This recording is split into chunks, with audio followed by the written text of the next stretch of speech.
Uphill or downhill, too fast or too slow? Which way is the fastest way to go? The winner takes it all, yes, but why does he win? Well, there's an explanation to nearly everything, and you're about to enter the Swedish Winter Sports Research Center.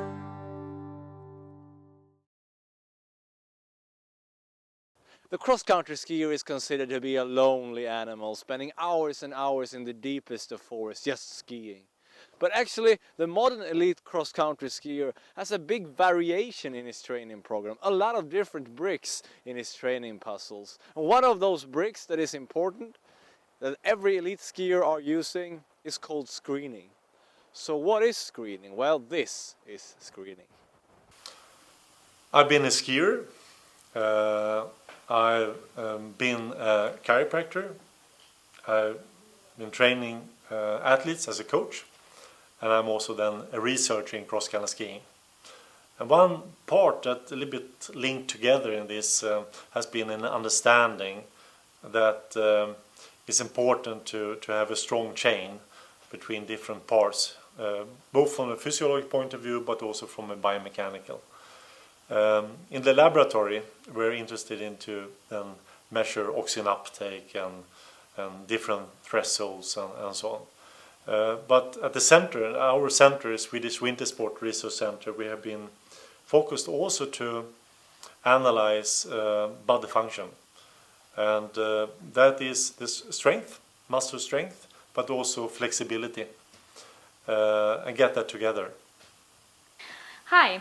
My name is Kim and I work here at the Swedish Winter Sports Research Center. So I'm a physiotherapist and a biomechanical researcher, and today I'd really like to talk to you about some basic screening tests that we can do for cross-country skiing and the importance of core stability.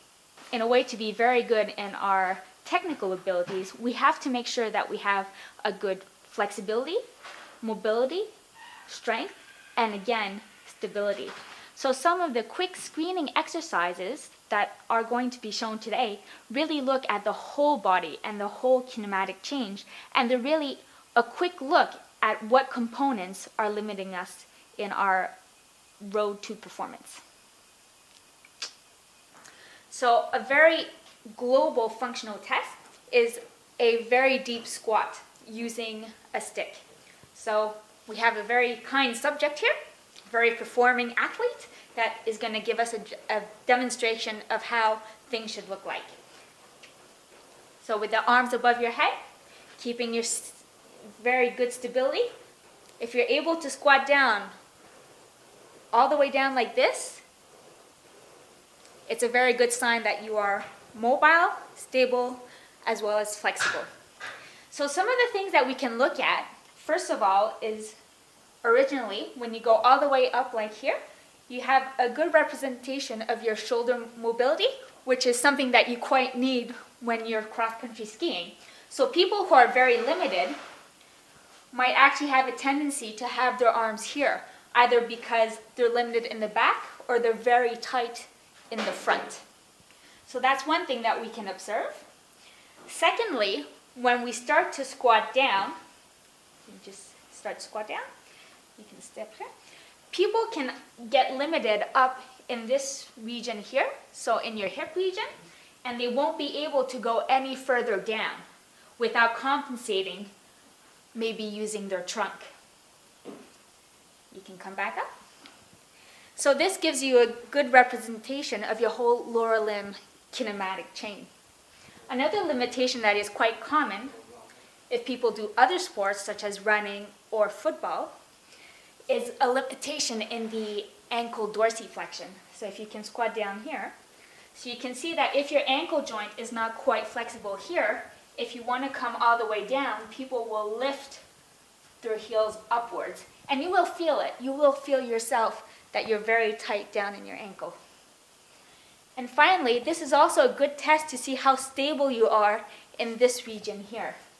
So we'll just squat down again and just stay right here. People who are a little bit less stable in the core, so in the front portion and the back portion here, will have tendency of coming and locking their joints here so they don't have to use their muscles to help them go all the way down, which is actually a very important component when you are going cross-country skiing. Another very important component, especially when we're using a diagonal stride motion, is to be able to have this part of rotation. So a lot of skiers, if you're doing it for a long time, or on the inverse, if you don't ski quite often and you're often sitting down and don't do much of this rotation, you can get quite stiff in your upper cervical thoracic region. So a very quick screening for this is just standing with, again, just a stick, or if you have a broom at home, you can just come and sit and rotate. And you can observe and feel how far you can rotate to one side and how far you can rotate to another side. So if you can turn all the way to a 90-degree position, that is a good sign of mobility. So to be good in cross-country skiing, you also need to have a good core stability. So the human body works in kinetic chains. So basically we have one chain that goes across in the front, one that comes diagonally on the other side, and then we also have the same thing that's going on in the back. So a very good way to practice this, or to screen where our deficits could be in our stability, is to do the Superman or the dog exercise. So here we'll give you a demonstration. So the first very important step is, when you do this, is that you start with your hands about shoulder width apart, your knees similarly, and you want here, you can see how flat his back is. And when he extends, he is working both this chain and this diagonal here. Now if you're able to do this and hold the position and return, keeping a very stable and flat back and stomach, you are doing very well. You can come back. Now we will just demonstrate some of the things that are common to see if we're not as stable. So I'll get you to come back down. Yeah. Okay, and if you come up. So a lot of people, if you're not very strong in your core, will have a tendency to drift down like this. So it's very hard for them to use their glute muscles, their back muscles, or their core to really stabilize up here. Similarly, people who aren't that strong in the arms or the scapular region will have some sort of winging of the shoulder over here. So you can see here that there's a lot less stability going on as opposed to this position here. So those are some common things that we can see. You can come back down. Sometimes we're not quite sure what to do to really improve after that we've done these screening exercises. But one easy, quick exercise to do is actually to work on these testing or assessment screening exercises and really try to get it to a good performance. Yourself, you're always a good judge of how you feel and how things should be moving. So of course, if you're able to tune into your body and know how it's supposed to feel, that's always a good judge. Of course, if you're not that good at that, you can always use a mirror or a friend. Another good way to do it, if you have the time and you believe in it, is to actually film yourself doing it and watch it over again. And then once you've worked upon it, and you can actually see the improvement if you film yourself again and compare. So I think it's important to think a little bit parallel. You do ski training, but also you try to develop different parts with muscle strength and also flexibility. When you start as a skier, you will of course have a big improvement just to ski. But on a higher level, these smaller parts will get more important, and that's you should look a little bit holistic.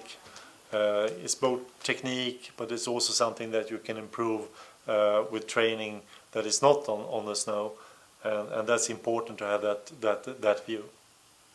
So next time you're trying to develop your ski technique, but it seems almost impossible to do any changes, well, the answer could actually be outside of the box with coordinative or motorical skills or ski balance.